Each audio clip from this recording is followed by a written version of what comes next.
about it, Doc. Do you think I'll live? You look kind of weak and puny, but I think you'll pull through. Thank you, sir. Great chap. I wish we had more like him at Annapolis. Yes, sir. Too bad this is his last year. He'll make a grand naval officer. Good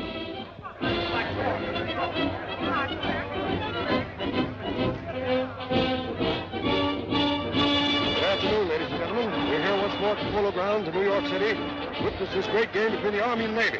Stands are packed, people are standing all over the place, and all eyes are on Ray Corrigan, captain of the Navy.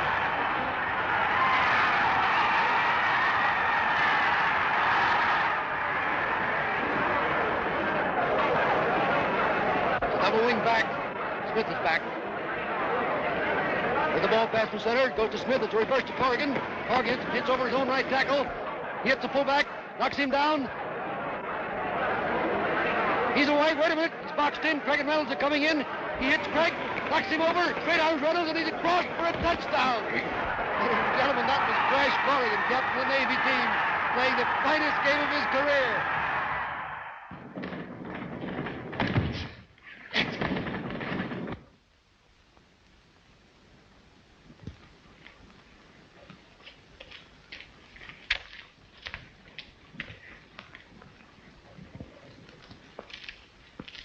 Wait a minute, son. What do you want? I gotta see Lieutenant Corrigan right away. You can't go in there. It's against orders. But I tell you, I gotta see him. It's important.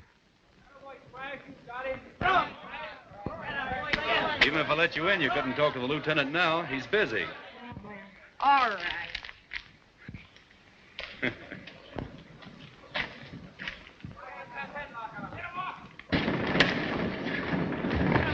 Come on, get him!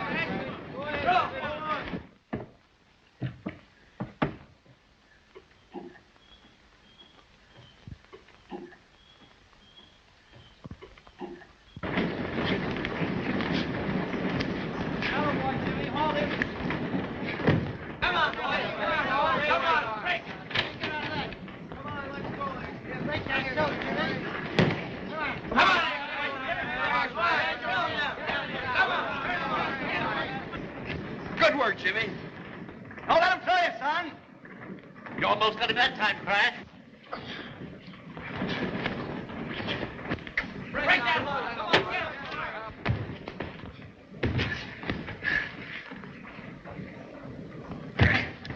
Hold him.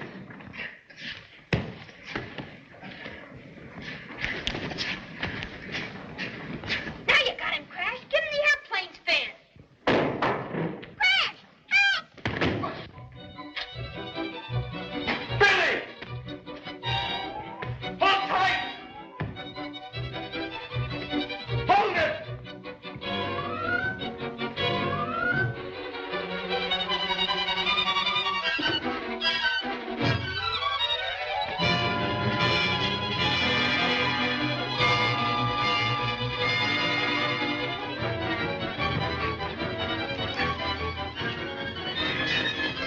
Let go, Billy. I got you. The man's a sailor!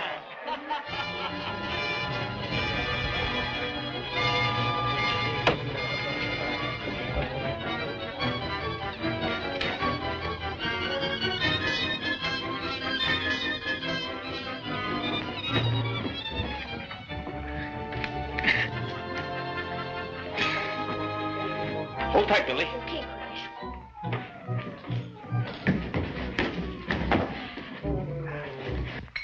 Good work, Crash. I thought the kid was a goner. What were you doing up there? Dad sent me over to get you, but they wouldn't let me in. Has he had another earthquake warning? Yeah, he wants you to come right over. Well, wait until I get into my clothes. I'm going over to Professor Norton's laboratory. Very well, Crash. What you say is very interesting, Professor Norton, but I still can't believe that this little machine can predict earthquakes. Not only predicts, but prevents them. If I could get close enough to the source. Ah, there you are, Lieutenant. The signals are coming in much stronger. Oh, I beg your pardon. This is Miss Compton, staff writer of the Times. Oh, everybody knows Crash Corrigan.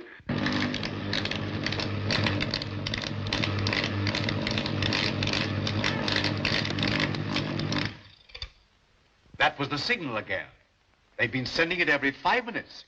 They? Just whom do you mean by they? Professor Norton maintains that these signals must be the work of some human agency, apparently coming from the bottom of the ocean. I hope you're not going to spring that fantastic yarn about the lost continent of Atlantis. Exactly. Only now I have some definite evidence. This is pure orichalcum, a metal made by fusing gold and copper. The secret of this process was lost with the Atlanteans. What does that prove? Well, according to every test, the idol couldn't be more than a couple of years old. Something made recently. I found it during a recent trip I made in my rocket submarine in this general location. And this is where the ancient continent of Atlantis was reported to have sunk thousands of years ago. Contrary to popular belief, Atlantis did not sink overnight, but during a period of years. During this time, the people had ample opportunity to construct a roof of orichalcum over the city and keep out the ocean waves. Thus Atlantis, though lost, still lived.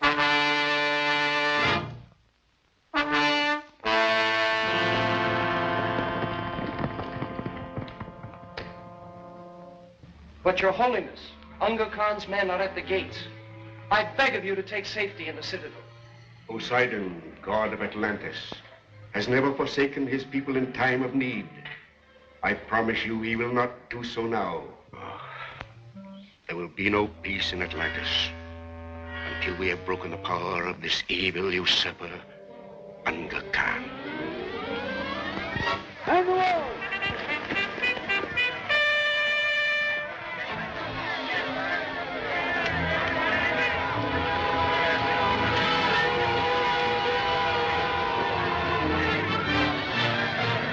It is hopeless, Exalted One. Our men are outnumbered. The city is about to fall. Have faith.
Majesty, I am pleased to report that Sharad's army has been driven within the walls of the sacred city. Good. Recall the troops. With those religious fanatics under control, I'll have no more interference with my plans to destroy the upper world.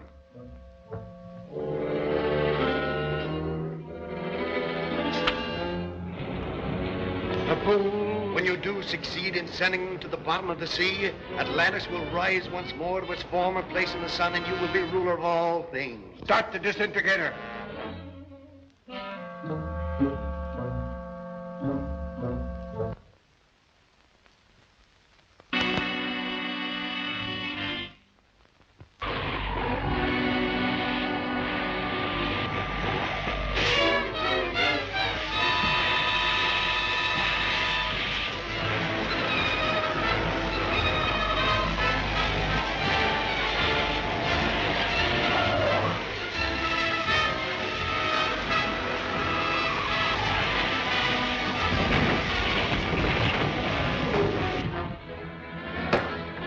The entire metropolitan area of St. Clair's in ruins. Thousands dead, hospitals draining, all communication cut off. The Red Cross is appealing for doctors. Special trains are rushing supplies to the stricken area. The governor of the state declared martial law, rushing a militia to the scenes of the disaster. Stand by for further announcements. St. Clair? That's only 300 miles from here. Yes, and according to my calculations, another severe shock will occur any moment. Joe, put that counteracting machine aboard the submarine right away. Do you mean you're going down and try to stop this quake? What a story this will make for my paper. Let me get to a phone. Can I come along, Dad? Some other time, Billy. I have something more important for you, Billy. I want you to take a note to the naval base for me. Hurry up, Joe. We've got no time to lose. But, Professor, I don't think it's safe to take the submarine down that far. We've got to take that chance. Get those things aboard. Now, quick, give this note to the commanding officer at the naval base. He'll understand.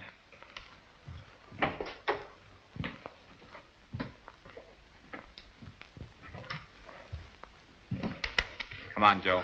I'll give you a hand. This is not an ordinary submarine, Bill. It's propelled by rocket motors, designed by Professor Norton himself. Yes, it's been tested at 2,500 feet, and he's going to try to reach the bottom this time. I'll tell you more about it when I get back. What?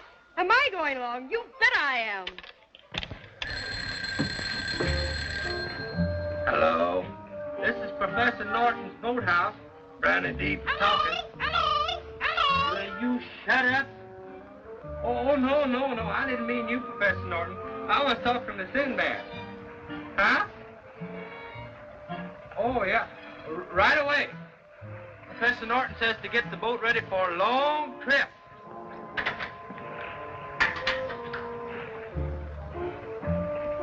Hurry up, Friday. Hurry up. For 2 cents, I'd leave you behind on this trip, you old buzzard. Get on it. Hurry up.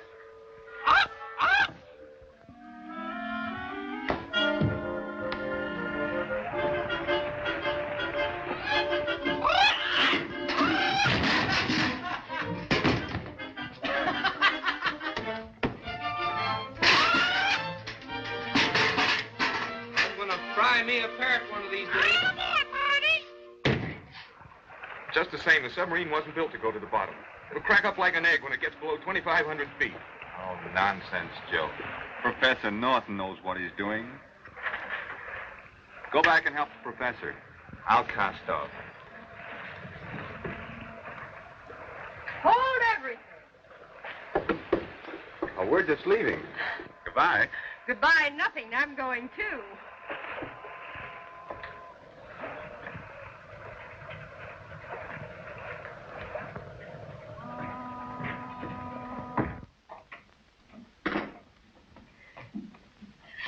Gosh, Professor, I was afraid you were going to leave without me.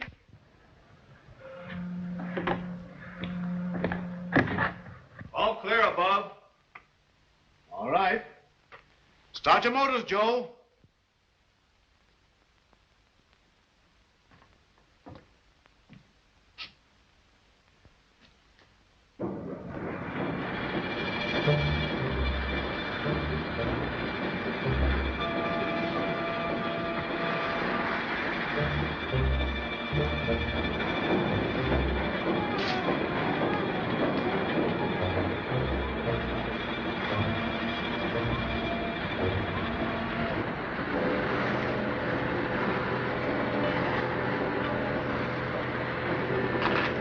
Well, according to my calculations, we're nearing the spot where the earthquake shocks originate. Prepare to submerge.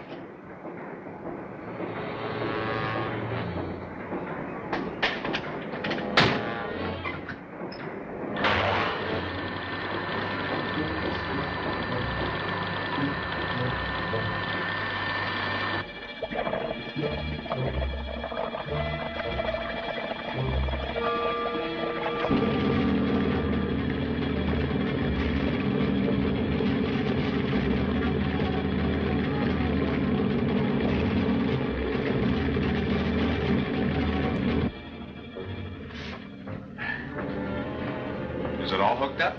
Yes, we'll get a signal the minute an earthquake starts. Put the ship into a dive.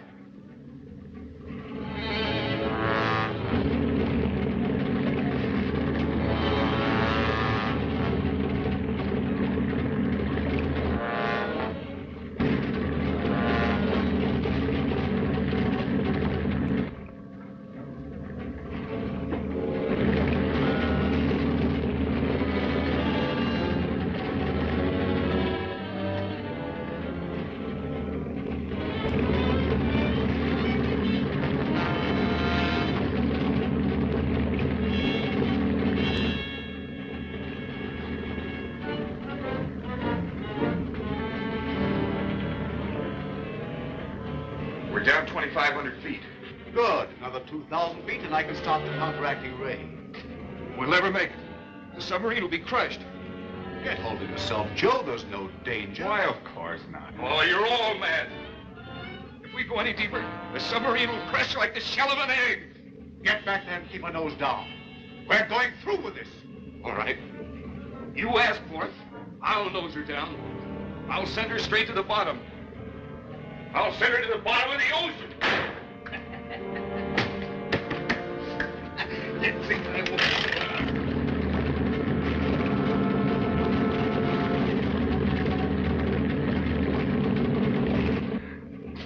Lock yourself in. Hold it, I'll try. Open the door!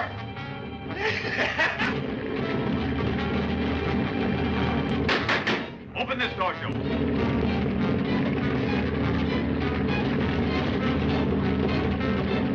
He's out of his mind. He'll destroy us all. Joe! Joe! Isn't there some way you could break through the door? The oxygen torch.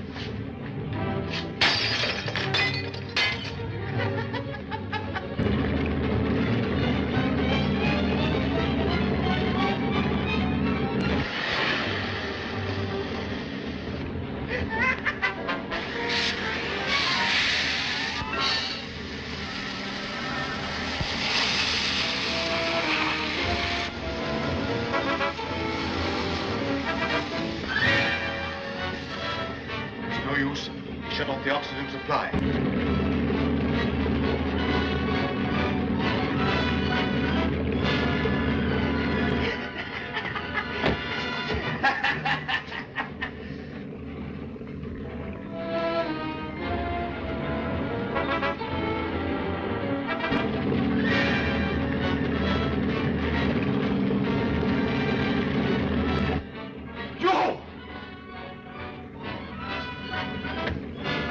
Tell him again.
I hated to do this, but it was the only way I could stop him.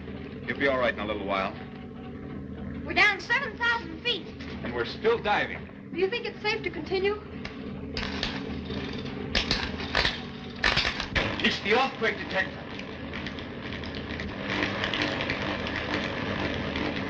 I'll stop the counteracting ray while you level the ship off. We're down far enough.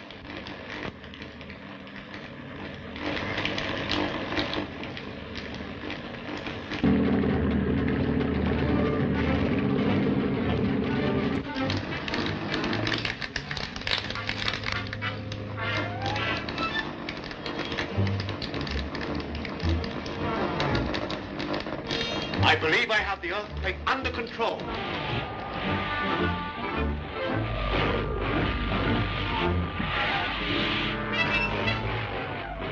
There's something wrong with the disintegrator.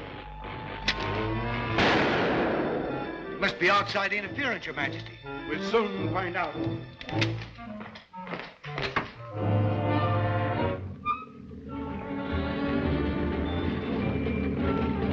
So that's what's interfering with my plans. It's a deep-sea craft from the upper world, Your Majesty. Shall I destroy it? Wait.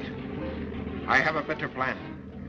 Turn on the magnetic ray and bring them down into Atlantis.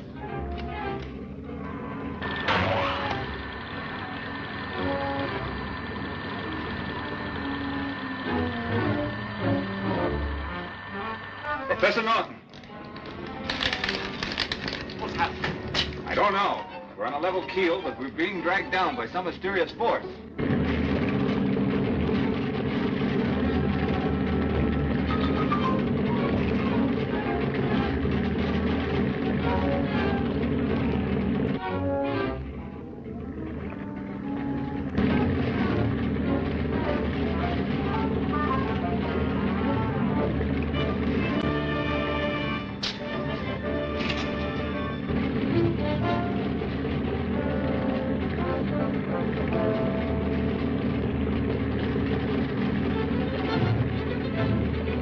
They're in the tunnel. Bring them up through the inland sea.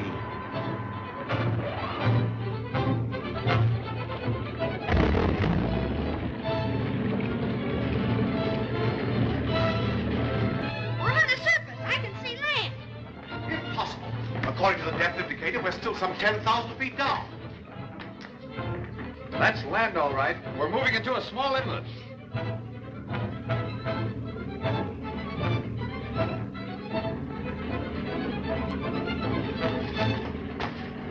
Gee, we're on the surface.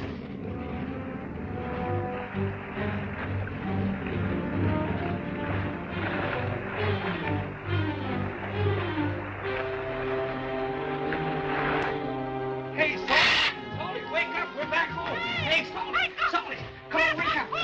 Order out the Imperial Guard.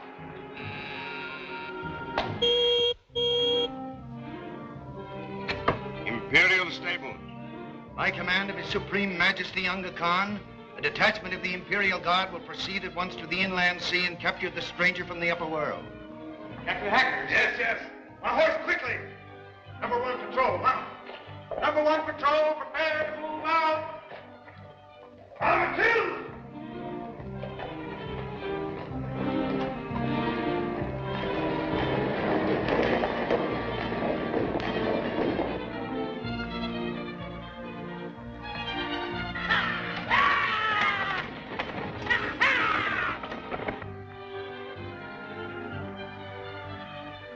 Well, it's beyond me. Here we are 10,000 feet below sea level and apparently in another world.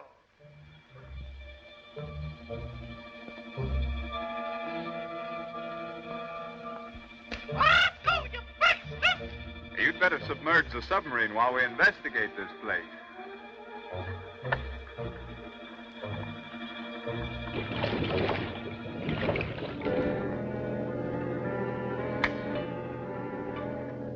Better hide the control box.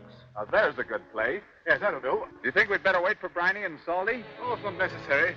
They'll join us as soon as we catch Sinbad the parrot.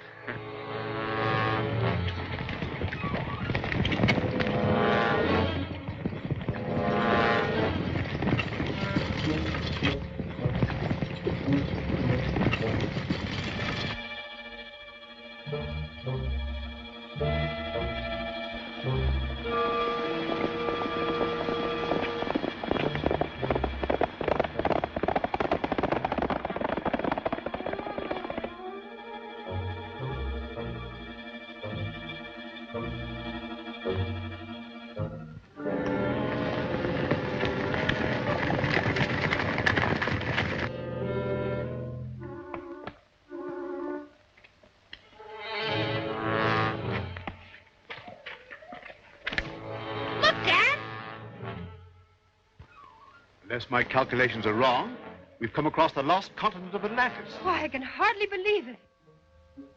It must be a mirage, some illusion. Listen.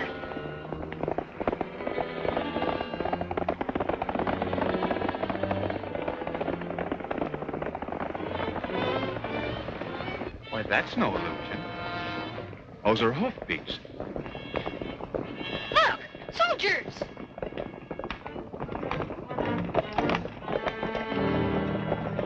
Keep out of sight. We'll find out if they're friends or enemies.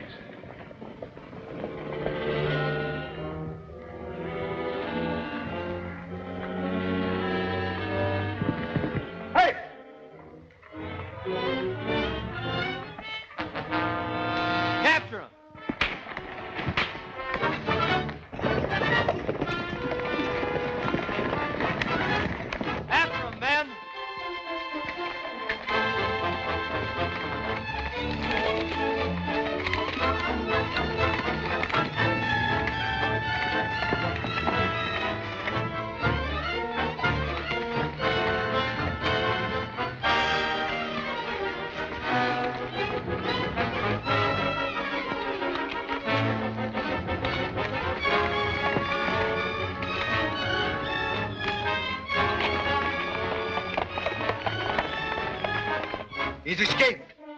Send out the juggernaut.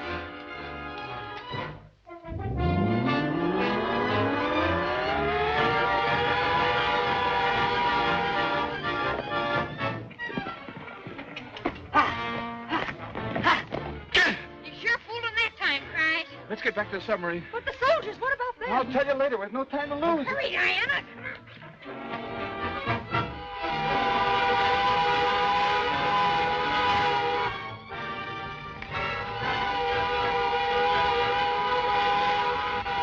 What's that? Some sort of a war tank.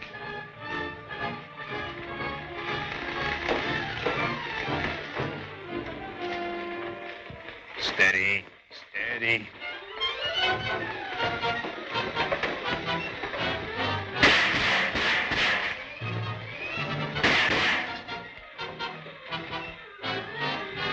They're not human!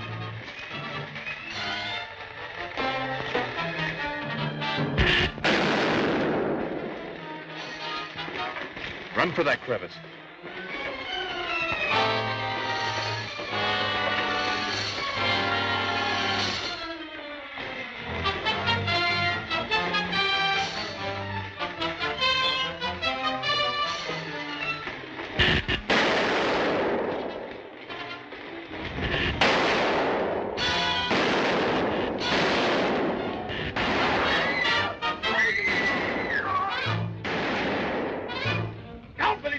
You two get behind that rock. Billy and I will lead them off.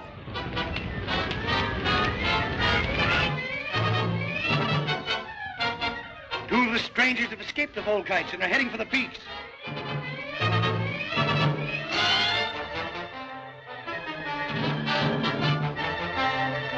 The blast from the invisible ray gun will soon stop them.